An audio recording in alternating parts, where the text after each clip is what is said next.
There is nobody who's not been happy. Everybody's been happy, but the problem is they're not able to maintain it, that's all.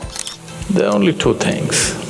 How joyful are you and how much joy do you give to people around you? Just do this for 2 days and see, you will become something truly fantastic within yourself.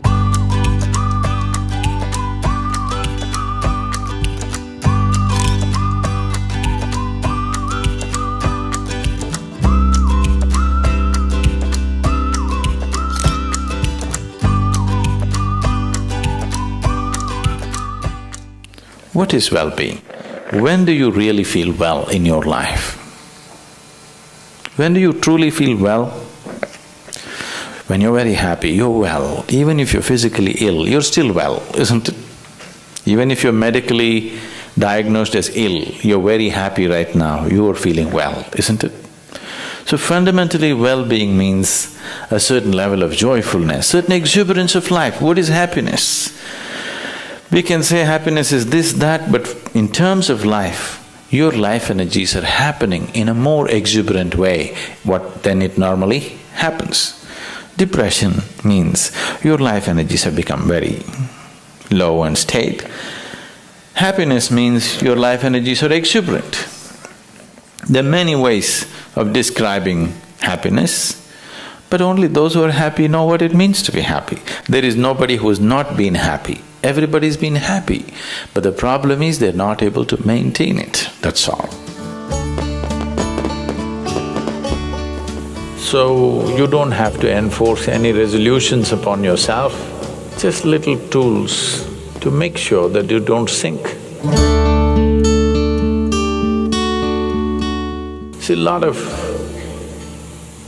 people who are doing business, they think they're keeping accounts only for the sake of IRS. No. You keep accounts not for the sake of IRS, because if you do not keep accounts, you do not know whether you're making profit or loss. That's the idea of accounts, isn't it? Whether you're moving forward or backward, to know this, you need an account book. Why don't you keep an account book? At the end of the day, just check, am I a little more joyful today than yesterday? If you had done this since you were 5 years of age, you would have been ecstatic by now. Profit side became like this because you never kept accounts. One day you checked, when it became very acute, then you see you're in a big loss. Every day, every month, just keep accounts. Am I becoming more joyful or less joyful? There are only two things. How joyful are you? And how much joy do you give to people around you? This you can keep accounts. If you keep accounts of this, people are keeping accounts of their money as if they're going to carry it with them. The real wealth of life is how joyful you are, how wonderful is your experience of life. Joy is not a goal by itself, but it's a necessary ambience for life. If you don't set this one ambience, then whatever you have is just going waste.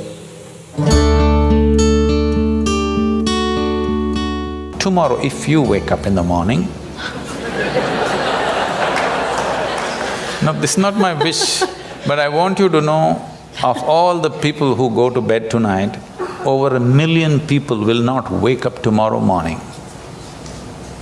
And tomorrow, if you and me wake up tomorrow morning, is it not a fantastic thing? 1 million people did not wake up, you woke up. Is it not a great thing? Yes. You don't seem to think so.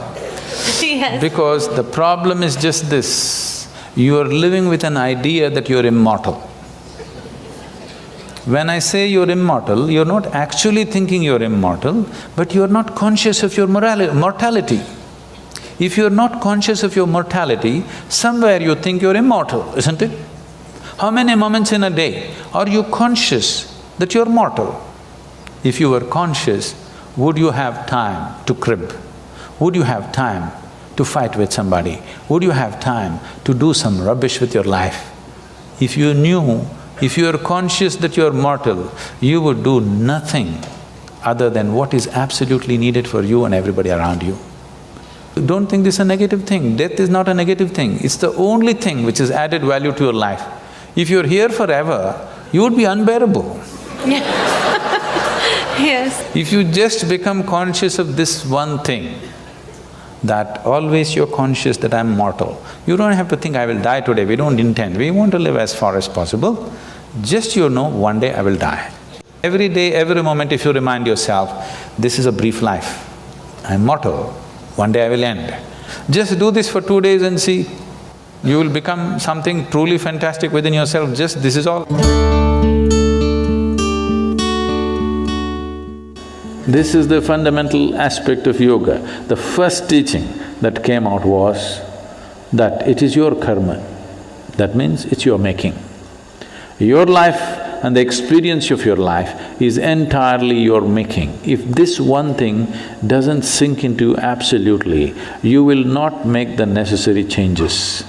You still think, yes, I know it's my karma, but you know, my husband, what he did,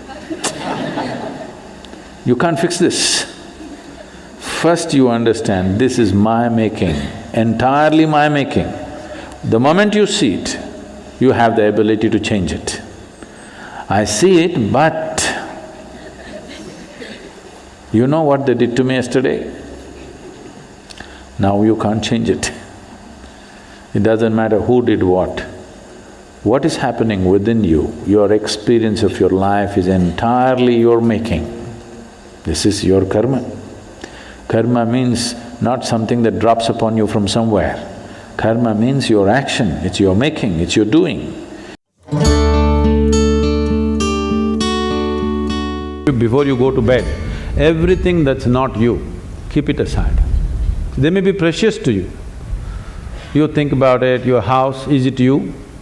Oh, my house. All right, you have lots of passion about it, but all right, keep it aside. Your husband, is it you? No, that's easy, he's not me.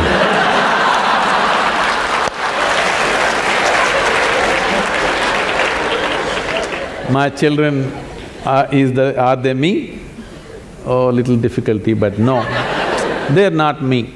They're beginning to tell you, if they're 12, they already told you. So the clothes that you wear, is that you? No. The body that you wear, is that you? No. All these thoughts and emotion, is this you? No.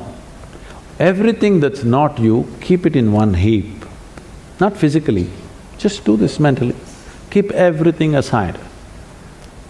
Let me see. Every day you practice this, one day when you successfully keep everything aside that you are not, what you are will be there.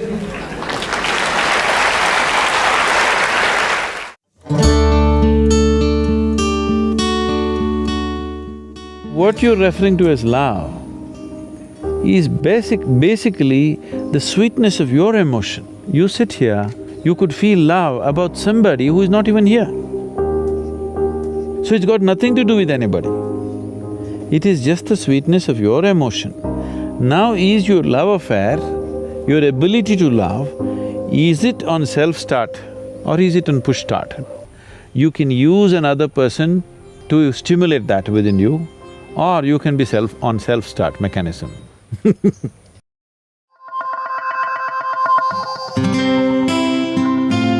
See, what is this need for love in a human being? Constantly, a human being is longing to be something more than what they are right now. The thing is, you want to include something which is not a part of you as yourself, that is the whole effort. If it happens emotionally, on the emotional level, if you try this, we call this a love affair. You're trying to make somebody who is not a part of you, a part of yourself emotionally, this is a love affair. If you do it consciously, we call this yoga. For 5 minutes every day, go sit with something that does not mean anything to you. Maybe a tree, or a pebble, or a worm, or an insect.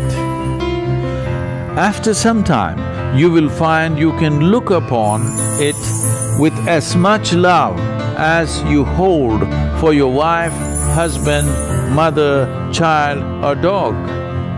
Maybe the worm does not know this, the insect does not know this. That does not matter. If you can look at everything lovingly, the whole world explodes into a beautiful phenomena for you. You realize love is not something that you do, it is the way you are.